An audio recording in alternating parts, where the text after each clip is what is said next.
Sveiki, su jumis sveikinasi neįtikėtini faktai.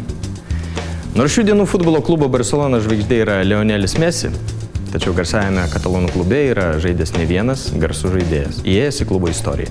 Vienas jų buvo vengras Ladislao Kubala, žaidęs Barcelonos klube iki 1961 metų. Barcelonoje puolėjas sužaidė 256 rungtynes, per kurias pelnė 194 įvarčius. Įdomu yra tai, kaip jis pakliuvo į Barcelonos klubą. 1950 metais Kubala pastebėjo Madrido Real klubo vadovą ir pakvietė sužaisti kontrolinės rungtynės su Ispanijos rinktine. Madrido Real klubas laimėjo 4-2, o Kubala sužavėjo ne tik Madrido Real, bet ir Barcelonos klubo vadovybę. Po keletos mėnesių Kubala traukiniu vyko į Ispaniją pasirašyti sutarties su Madrido Real. Tačiau traukinys pirmiausiai keliavo į Barceloną.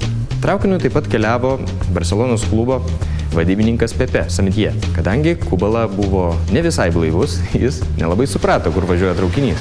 Todėl paklausė Pepės, ar jie iš tiesų važiuoja į Madridą. Šis patikino, kad jie važiuoja į Madridą. Kuomet Kubala prasiblaivė, jis pateikė Barcelonos klubui pasirašytą sutartį, kurią jam siūlė Madrido Real vadovai. Ir pasakė, kad Barcelona pateiktų geresnės sąlygas. Galiausiai Kubala pasirašė sutartį su Barcelona, kuri pavertė vengrą daugiausiai uždirbančių klubo žaidėjų istorijoje. Ačiū žiūrėjusiems. Visus laidos neįtikėtini faktai reportažus galite rasti internetinėje televizijoje betabu.tv. Taip pat kviečiame mus sekti Facebook puslapyje.